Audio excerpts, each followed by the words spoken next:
Ensemble unis dans la prière, à la cité nous chantons ta lumière. Lumière du ressuscité, à la cité du Christ ressuscité, Jésus vient habiter sous le regard du révérend soir. Dans ta grâce, faisons le choix.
Alléluia.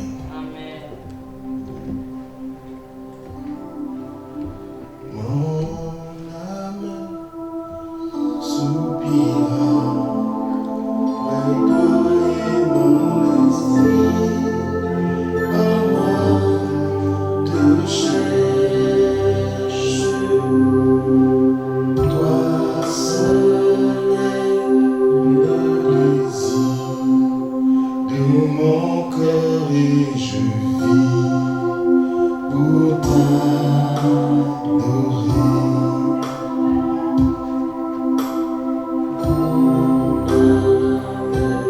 Soupira, et toi et mon esprit en moi te cherche. Toi seul est le désir de mon cœur et je vis pour t'adorer.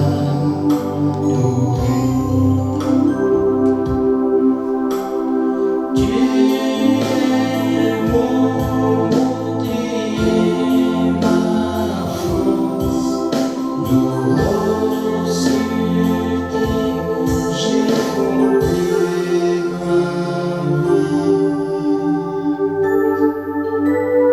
Toi seul est le désir de mon cœur et je vis pour t'adorer.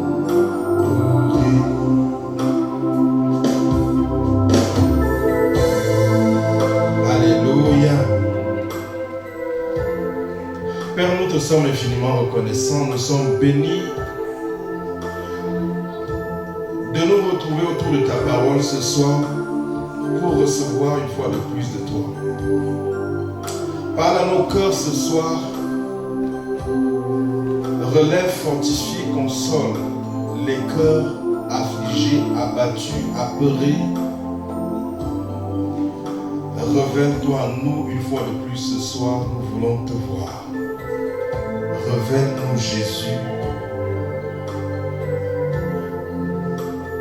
Car alors c'est en regardant à lui notre Seigneur, notre modèle, notre identité, que nous sommes transformés en la même image, de gloire en gloire. Prends le contrôle de ces moments, ouvre les yeux, ouvre l'entendement des uns et des autres, dispose nos cœurs, parle à nos cœurs. Donne à nos cœurs de te recevoir ce soir, de te voir dans ta parole. Sois l'inspiration par laquelle nous parlons et nous les simples instruments dont tu te sers. Élève-toi, glorifie-toi au nom de Jésus. Amen. Bien-aimé dans le Seigneur, à l'écoute du son de ma voix, que tu sois en présentiel, que tu sois à l'écoute du son de ma voix par un réseau social, bonsoir, que le Seigneur te bénisse. Je voudrais partager quelques minutes d'exhortation avec toi autour d'un thème qui s'intitule « Ne le quitte pas du regard dans les temps difficiles ». Ne le quitte pas du regard dans les temps difficiles.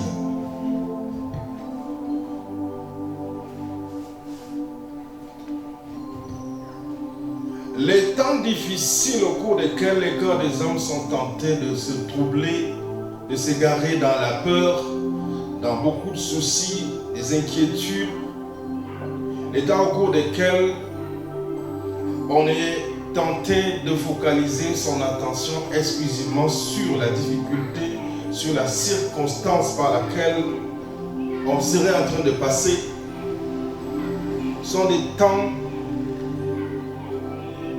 dont l'ennemi se sert. C'est des temps au cours desquels il nous distrait et il nous aide facilement de détourner notre attention de notre Seigneur, de notre Père, parce que le monde fait alors en ce moment-là beaucoup de bruit. Nos cinq sens qui nous attirent alors sont tentés de nous entraîner à nous égarer loin de la face de notre Seigneur. Alors à ce moment-là, dans des temps difficiles, le problème semble tellement fort et parle tellement fort.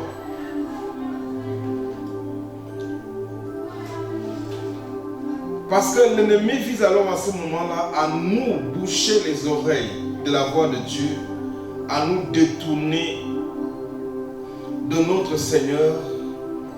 Il en profite, il pose des fausses questions parce qu'il sait que c'est des moments qui peuvent être des moments d'abattement, des moments de faiblesse à nos âmes.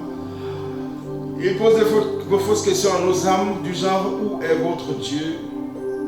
Il vous montre le désastre, il vous inspire des pensées qui visent pour lui à vous déstabiliser de l'intérieur. Le Seigneur était sur le point de repartir après un séjour de 33 ans sur la terre des hommes. Et dans les derniers discours, les moments de recommandation, les temps de séparation avec ses disciples, dans Jean chapitre 4 jusqu'au chapitre 17, une phrase va constamment ressortir que votre cœur ne se trouble pas. Parce que quand le trouble vient jusqu'à prendre le dessus sur vous, il va vous être difficile de pouvoir entendre Dieu, de pouvoir regarder à Dieu. Il va vous être difficile même d'avoir des temps de méditation, des temps de prière concentrés. Et c'est là qu'il prend avantage. C'est là que la peur se sème, se cultive. Et la moisson de la peur va se récolter très rapidement. Les gens vont se détourner. Mais c'est au cours de ces temps difficiles-là que le Seigneur, s'adressant à ses disciples, leur dit que vos cœurs ne se troublent point. Ils avaient toutes les raisons d'avoir les cœurs troublés. Ces gens avaient marché avec Jésus depuis déjà plus de 3 ans et demi, plus de 3 ans. Et puis, le voici qui annonce sa mort, qui va les quitter, qui s'en va vers son Père. Vous voyez, ces gens avaient déjà des engagements. Ils s'étaient enracinés, ils avaient déjà fait des projets d'avenir. Et voici que tout devait être interrompu en un seul instant par le départ d'un homme. Le départ de leur employeur. Le départ de leur protecteur. La source par laquelle ils se nourrissaient, ils vivaient. Ils avaient acquis une personnalité. Dans la ville et partout, ils avaient une identité, disciples de Christ. Et voici que tout était sur le point de s'écrouler. Ils avaient réfléchi, pensé à toutes les moqueries par lesquelles ils devaient passer. Pensé à comment leur source de revenus était interrompue, allait s'interrompre et comment ils allaient se retrouver, eux et leurs familles, dans des temps difficiles de manque, de besoins. Et puis, n'avait-il pas raison d'être troublé alors que votre source de revenus est sur le point de s'interrompre, de s'arrêter. Comment peut-il dire à ses disciples que vos cœurs ne se troublent point? Comme pour dire en quelque sorte que lorsque les circonstances deviennent difficiles, avoir le contrôle sur vos émotions va être très important. Mais cela ne peut véritablement se faire sans les regards tournés vers Jésus-Christ de Nazareth. David est passé par des moments difficiles aussi, très difficiles très souvent. Des moments de solitude, des moments d'incertitude où son avenir et toutes les prophéties à son sujet semblaient comme des rêveries qui ne pourraient plus s'accomplir. Mais dans ces moments difficiles, il a appris beaucoup de choses et il les a consignées dans les psaumes qu'il a eu le soin d'écrire. Et dans bien d'autres textes encore, avant de parler de quelques exemples de psaumes. Vous voyez, les temps où Goliath immobilise tout Israël, la peur s'empare de toute une nation. Le roi est dans la désolation, dans la consternation. Mes amis, quand David va arriver, David va avoir une réaction totalement différente. Il va s'empêcher, se forcer à ne pas réagir à tout ce que Goliath représente et à tout ce qui sort de sa bouche. Il va beaucoup plus être attentionné sur la relation qui unit Israël à son Dieu, et cela se voit dans les questions qu'il pose. Lorsqu'on lui parle de Goliath, il dit: qui est cet incirconcis pour s'attaquer à l'armée du Dieu très haut? En d'autres termes, qui est ce personnage qui fait peur à toute une nation? Un individu qui n'a aucune alliance avec le Dieu très haut. Contrairement à nous, nous avons une alliance. Comme pour dire, nous avons une relation avec le Tout-Puissant qui nous garantit la victoire, peu importe les difficultés par lesquelles nous pourrons passer. Goliath peut être géant en apparence, imposant, intimidant, mais il ne devrait pas nous faire trembler. Rappelons-nous que nous avons une relation très importante. Une relation qui nous garantit la sécurité, la protection, la délivrance dans des temps difficiles. Il a alors écrit dans le psaume 27, il a dit: l'Éternel est ma lumière et mon salut. De qui aurais-je peur? Est-ce que quelqu'un sait au cours de cette saison que le Dieu Tout-Puissant est sa lumière et son salut? Est-ce que tu peux répéter avec moi ce soir, dire, ouvrir la bouche un peu pour t'encourager, te fortifier, pour te relever, t'affermir dans ces temps difficiles par lesquels nous passons en ce moment? Te fortifier, trouver le courage dans le Seigneur et te dire à toi: le Seigneur est mon soutien et ma force. Je suis précieux à ses yeux. Le Seigneur, effectivement, nous offre une relation avec lui comme pour nous dire: nous sommes très spéciaux à ses yeux. Nous sommes particuliers. Je vais lire d'entrée de jeu avec toi une lecture ce soir dans Éphésiens chapitre 2, verset 12.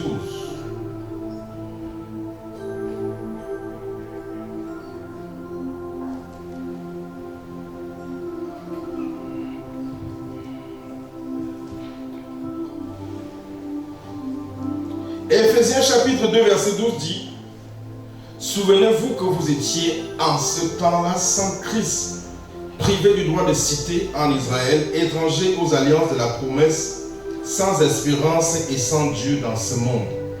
Sans espérance et sans Dieu dans ce monde. Étrangers aux alliances de la promesse. Mais ce n'est pas votre cas, ce n'est pas notre cas aujourd'hui. Nous ne sommes pas étrangers aux alliances de la promesse. Nous sommes fils d'une alliance très forte, seule, scellée par le sang de Jésus. Celle que Dieu a scellée avec Jésus et d'où nous avons été tirés. Nous ne sommes pas seuls.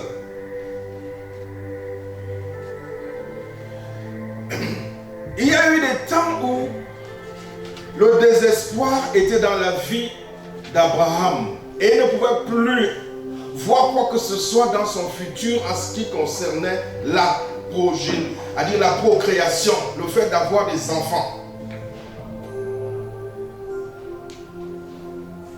Il n'y avait plus lieu d'espérer naturellement, physiquement. Tous les signaux étaient au rouge. C'était une situation qui disait impossible à tous les niveaux. Oublie tous tes rêves. Tu ne pourras plus jamais être père d'une nation. Tu n'auras plus de possibilité d'avoir un héritier. Regarde ta femme, regarde-toi toi-même. Oublie. À ce moment, alors, il était sans espérance. Il était sans alliance. Pour lui, il avait oublié ce genre de rêve. Et il se disait à lui-même, je laisserai mon héritage à un homme qui a longtemps travaillé dans ma maison. Eliezer de Damas. Alors, lorsque le Seigneur s'est révélé à lui et lui a offert une relation, désormais Abraham n'était plus un homme sans alliance. Sans alliance, il était sans espérance. Mais lorsqu'une alliance, une relation lui a été offerte avec Dieu, il a retrouvé l'espérance. Il pouvait encore espérer. La relation que Dieu t'a donnée avec lui, qui est une expression de son amour pour toi, cette relation pour laquelle il a payé cher le sacrifice de son fils, son unique fils. Cette relation-là, on l'a appelée la passion du Christ. C'est cette relation-là qui fait de toi aujourd'hui son enfant, qui t'a fait naître dans sa maison. Tu lui appartiens, tu es précieux à ses yeux. Je veux dire à quelqu'un ici, tu n'es pas sans espérance. Peu importe ce par quoi tu peux passer, je veux que tu détournes ton attention de toutes les distractions, de toutes les nouvelles, de tout ce qui peut parvenir dans tes oreilles, de toutes les influences, les pensées que l'ennemi peut semer dans ton intellect, dans tes émotions au cours d'une saison comme celle-ci. Je veux que tu réalises une chose, tu n'es pas sans espérance.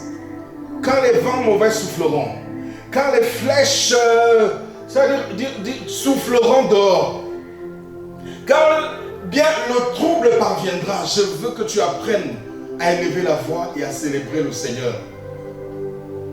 David avait coutume de dire, je dis à l'Éternel, mon bouclier et ma forteresse, mon Dieu en qui je me confie. C'est le moment d'ouvrir la bouche très souvent et de confesser cette différence qui nous caractérise au milieu de tous les autres hommes. Je voudrais dire à quelqu'un à l'écoute du son de ma voix ici ce soir, qu'en raison de l'alliance qui t'unit à ce grand Seigneur, le Dieu de l'univers, expression de son amour pour toi, je veux que tu comprennes que tu n'es pas sans espérance. Je veux que tu comprennes que tu peux t'appuyer sur cette relation là où les autres sont désespérés et toi tu trouves de l'espoir. Est-ce que vous êtes ici? Savez-vous qu'un homme s'est saisi de son alliance avec son Dieu, de sa relation qui l'unissait avec son Dieu? Cet homme Abraham, et il a parlé avec Dieu au sujet d'une ville, de 2 villes même, que Dieu avait décidé de détruire. Les regards fixés vers lui, nous réalisons combien il nous aime. Et en raison de l'amour qu'il nous porte, il nous épargne, même dans des temps difficiles. Est-ce que quelqu'un me suit? Tu seras épargné. Ta maison sera épargnée. Ta famille sera épargnée. Tes enfants seront épargnés. Aie les regards fixés sur lui et réalise la relation qui t'unit à lui. Réalise l'espérance dans laquelle il t'a placé et sois sans crainte. Que ton cœur ne se trouble pas. C'est des moments au cours desquels nous devons beaucoup parler à notre Père. Il y a trouble dans la demeure au cours de cette saison. Mais nous ne sommes pas comme tous les autres hommes. Nous n'irons pas casser ni brûler quoi que ce soit. Nous nous tiendrons à la brèche parlant à notre Père au sujet de notre maison Cameroun, au sujet de notre famille, au sujet de nos enfants. Je veux dire à quelqu'un à l'écoute du son de ma voix, ne détourne pas ton attention de lui, ne détourne pas ton regard de lui. C'est le temps où tu dois beaucoup méditer, où tu dois te rappeler de tout ce sur quoi tu as passé le temps à méditer, à cultiver en toi et à le ressortir par des confessions, les proclamations, les décrets de foi, les proclamations de foi. Nous sommes fortifiés lorsque nos regards restent fixés sur lui dans les temps difficiles. Nous sommes épargnés de l'anxiété et des soucis, de toutes sortes de désespoir. Nous sommes fortifiés, encouragés lorsque nos regards restent fixés sur lui. Nous recevons sa lumière, son éclat, lorsque nos regards restent fixés sur lui. Lorsque nos regards se détournent du problème, vous savez, le cœur de la bataille spirituelle, c'est d'avoir les regards fixés sur lui. Il y a eu des temps difficiles dans Nombre chapitre 21, au cours desquels beaucoup de personnes mouraient dans le camp, pendant que Moïse conduisait les multitudes au travers du désert, parce que les serpents avaient envahi le camp.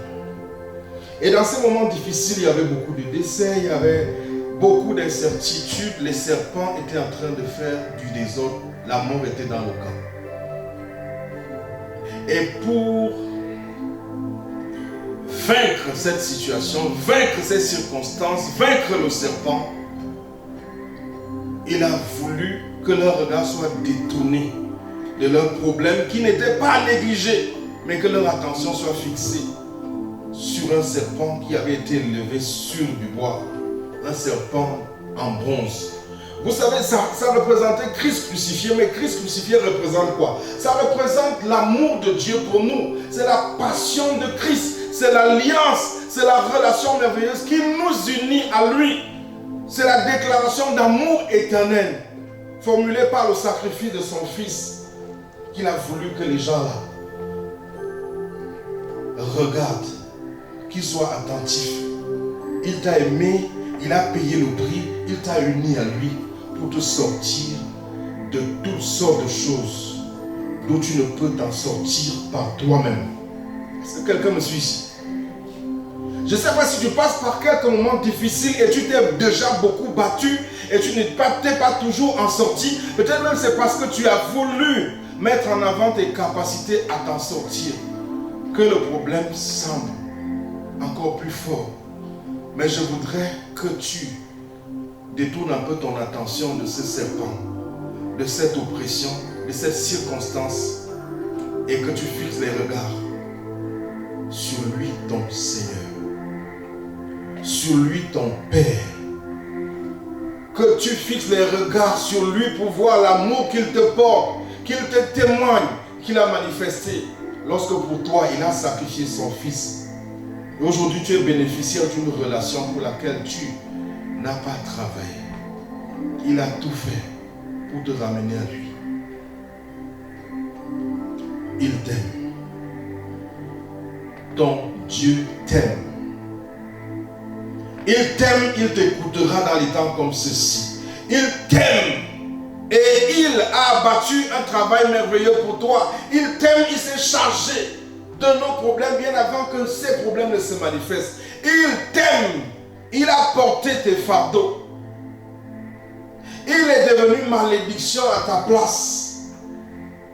Il a enduré l'enfer à ta place. Peux-tu réaliser combien il t'aime et comprendre que peu importe le caractère difficile de l'oppression par laquelle tu passes, de la circonstance qui s'expose à tes yeux au cours de cette saison, tu as la victoire. Il a déjà vaincu cette bataille. Est-ce que nous pouvons ouvrir le psaume 46 pendant que nous sommes conclus?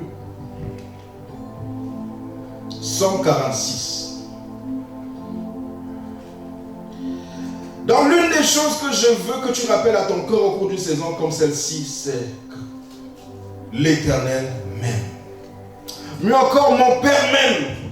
Il l'a manifesté lorsqu'il a sacrifié son Fils unique pour que je devienne en Jésus son Fils aussi. Il m'aime Et à raison de son amour pour moi, je jouis par Jésus-Christ d'une alliance d'exemption, de préservation.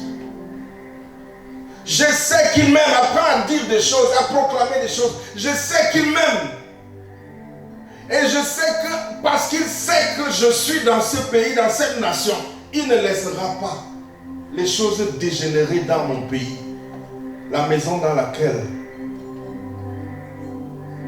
il m'a placé, le pays qui m'a vu naître et dans lequel j'ai grandi et dans lequel il veut que son nom soit révélé. Père, tu ne me laisseras pas, tu ne m'abandonneras pas, même s'il faut qu'à cause de moi seul, la paix règne dans ce pays, je sais que tu le feras. J'ai vu le prix que tu m'as accordé, la valeur que j'ai à tes yeux, quand il a fallu que tu sacrifies ton unique fils pour ma préservation, pour ma délivrance, pour ma réconciliation. Tu ne laisseras pas les troubles qui se dessinent dans mon pays éteindre mon âme, éteindre mon église, éteindre ma maison. Père, révèle-toi à mon pays. Toi qui peux contrôler les cœurs, toi qui peux parler au cœur des hommes, révèle-toi dans mon pays. Laisse encore ton amour parler en la faveur de Jésus-Christ, en faveur de cet héritage qui est tien dans notre nation, qu'est l'Église, que tu as racheté par le sang de ton Fils. Laisse le sang de l'exemption parler dans toutes les régions de ma nation. Le sang de la préservation. Le sang de Jésus. Laisse que ce sang parle dans ma nation et préserve ma nation de l'Holocauste. Nous ne voulons pas vivre ce que le Rwanda a vécu, ce que la Côte d'Ivoire a vécu à un moment donné, ce que la RDC a vécu à un moment donné. Nous ne voulons pas de ça. Seigneur, donne la sagesse au cœur de nos dirigeants. Seigneur, donne à notre pays, à notre nation, un homme, un chef selon ton cœur. Donne à notre nation cette paix qu'elle ne mérite pas.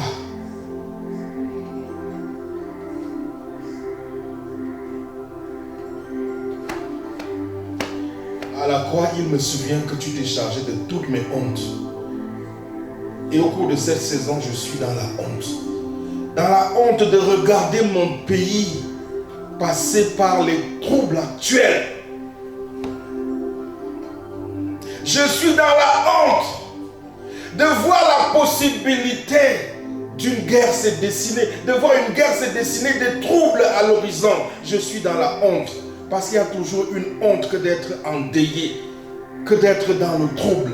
Tu t'es chargé de notre honte à la croix. Et tu es mort portant notre honte. Je pense que la honte de mon pays, la honte du Cameroun, la honte d'une guerre civile, tu t'en es chargé pour m'en épargner. Je sais que je suis ton bien-aimé. J'ai vu quand Abraham intercédait au sujet de Sodome et Gomorrhe. À cause des justes, tu étais prêt à préserver ces villes impies. Et il y a dans ce pays des centaines de justes. Le sang de Jésus a aussi coulé pour le rachat de cette nation. Parle dans mon pays. Parle au cœur de ma nation. Parle à ses chefs. Parle à ses dignitaires. Parle à sa terre. Parle au cœur des hommes. Laisse le sang de Jésus.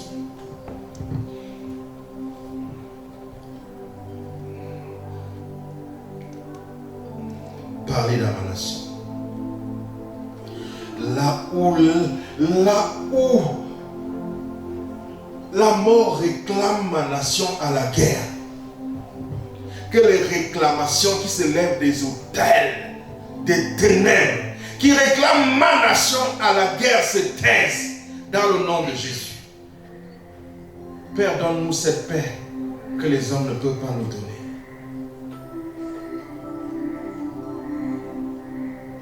Nos cœurs ne veulent pas se troubler. tu nous aideras. Nos regards sont fixés sur toi. Nous ne savons pas quoi faire. Nous ne comptons pas sur les hommes. Nous avons certes voté des hommes, choisi des hommes au cours de la dernière élection. Mais une voix peut paraître juste pour les hommes. Mais c'est toi qui connais la voie qui est juste pour nous. Distingue pour nous un homme qui sera présidé aux destinées de notre nation. Laisse ta paix. Laisse le sang de ta paix qui a coulé pour nous à la croix parler en faveur de notre nation. Nos regards sont fixés sur toi. Nous avons de l'assurance, nous ne sommes pas sans espérance. Qu'en raison de l'alliance qui nous unit à toi, même si une guerre s'élève, nos cœurs sont sans crainte. Mais nous ne voulons pas que des guerres s'élèvent. Nous voulons que tu fasses taire les tensions. Nous voulons que tu fasses taire les tensions. Nous ne voulons pas que qui que ce soit tombe. Nous plaidons pour la paix dans notre nation. Nous plaidons pour une invasion de ta grâce dans toutes les régions de ce pays pour faire taire les mauvaises inspirations. Nous te disons merci. Merci, nous sommes ton peuple. Merci à cause de ton Église. À cause d'Israël, nous avons vu ton alliance d'exemption en Égypte. Tu les as préservés même quand l'obscurité a plané dans tout le pays. Nous jouissons de cette préservation. Nous sommes sous une alliance avec de bien meilleures promesses. Mais le cri de nos cœurs au cours de cette saison, bien que nous puissions, nous savons que nous sommes exemptés par la grâce de ta présence qui nous accompagne. Le cri de notre nation, c'est que Seigneur, nous voulons la paix. Donne à notre pays la paix. Au nom précieux de Jésus. Peut-être tu vas écouter ce soir avec une oppression dans le corps, dans l'âme. Je sais aussi une chose, c'est que lorsque le Seigneur nous a appelés comme ses disciples, il nous a dit guérissez les malades et ressuscitez les morts. C'est pour ça que tu as l'écoute du son de ma voix ce soir. Peut-être tu te sens mal, peut-être dans un domaine ou un autre. Tu passes par quelque oppression que ce soit et ton attention était déjà détournée du Seigneur à cause de l'oppression par laquelle l'ennemi t'étranglait. Je viens au nom de Jésus-Christ, comme le mandataire du Dieu vivant que je suis. Et je prends autorité sur cette agression. Je prends autorité sur cette oppression. Je prends autorité sur cette maladie. Et je la chasse de ton corps. Il a dit guérissez les malades et ressuscitez les morts. Je commande la puissance de la résurrection dans ton corps, dans ton âme, dans tes activités, dans ta maison. Que tout ce que la mort a affecté te concernant revive, revive, revive. Je proclame la vie sur toi. Je proclame ton relèvement. Je proclame ta délivrance. Je proclame ta résurrection. Je proclame sur toi la porte, a dit les portes ouvertes, une haute faveur dans tes activités. Que le Seigneur te relève. Lui qui a préféré porter sur lui nos douleurs, s'est chargé de nos infirmités. Nos meurtrissures dans son corps sont la raison pour laquelle ton corps n'a plus à être meurtri par quoi que ce soit. C'est pour ça que je prends autorité sur toute douleur, toute faiblesse, toute oppression dans ton corps, dans ton âme. Toute activité des ténèbres qui oppressait ta vie s'arrête. Reçois la paix, reçois la vie, reçois la vie. Sois guéri. Au nom précieux de Jésus. Amen. Donc, tu es dans la salle à l'écoute du son de ma voix, tiens ton offrande. tiens ta dîme, tiens ton action de grâce. Peut-être tu as l'écoute du son de ma voix. Par un réseau quelconque. Tiens ton offrande et pendant que tu la tiens, nous disons merci à Jésus. Lui qui nous donne aujourd'hui de parfaire notre adoration, de conclure ces 7 ans d'adoration par notre offrande. Père, nous te disons merci. Merci parce que tu nous donnes de lever notre offrande sur ton autel ce soir et continuer à nuer à te célébrer. Merci parce que tu nous donnes des raisons d'espérer là où les autres sont dans le désespoir total. Nous comptons sur la relation qui nous unit à toi. Nous comptons sur la préservation, sur l'exemption que nous procure cette relation. Sur les privilèges que nous procure cette relation. Nous sommes tes enfants. Et nous avons besoin de paix dans ce pays pour nous épanouir. Nous sommes tes enfants en Jésus-Christ. Et à cause de Jésus, Père, tu donneras la paix à notre nation. Tu préserveras nos familles, notre refuge et notre forteresse. Notre Dieu en qui nous nous confions. Nous pouvons déclarer ce soir que 1000 tombent à droite, 10 000 à notre gauche. Nous ne serons pas atteints. Nos familles ne seront pas atteintes. Nos activités ne seront pas atteintes. Nous voulons que nos enfants continuent à aller à l'école. Nous ne voulons pas d'une année blanche. C'est pour ça que nous prions pour notre nation. Nous voulons que nos parents, pour les enfants, nous voulons continuer à vaquer à nos occupations. Nous voulons pouvoir vivre la paix dans notre nation. Ces temps sont des temps d'adoration au cours desquels nous voulons te célébrer, refusant d'avoir notre attention focalisée sur les défis actuels, proclamant à l'ennemi, à celui qui nous réclame à la désolation, Jésus-Christ est notre raison d'espérer. Espérer en la paix dans notre nation. Et ce soir, Seigneur, nous t'apportons notre reconnaissance, nos actions de grâce, nos dîmes, nos offrandes, notre célébration. Nous bénissons ta fidélité. Tu nous exauces, tu nous écoutes et tu sauras quoi faire au cours d'une saison comme celle-ci. Tu sais quoi faire. Et nous te disons merci pour la paix que tu vas restaurer à notre nation. Car ce soir, au nom de Jésus, nous avons répandu nos cœurs dans ta présence. Donc Père, reçois et sanctifie nos offrandes, ce que nous t'élevons ce soir. Merci de bénir les activités des uns et des autres. Que le Seigneur te bénisse, que la pluie du ciel se répande sur tes activités. Que le Seigneur bénisse tes activités. Que ta productivité soit affectée par sa main de grâce. Au nom précieux de Jésus. Père, reçois alors et sanctifie ce que nous t'apportons ce soir. Au nom de Jésus-Christ. Amen. Donc, prochain rendez-vous, dimanche. Que le Seigneur vous bénisse. Restons connectés. Nous aurons beaucoup à intervenir en ligne au cours de cette saison. Que le Seigneur vous bénisse.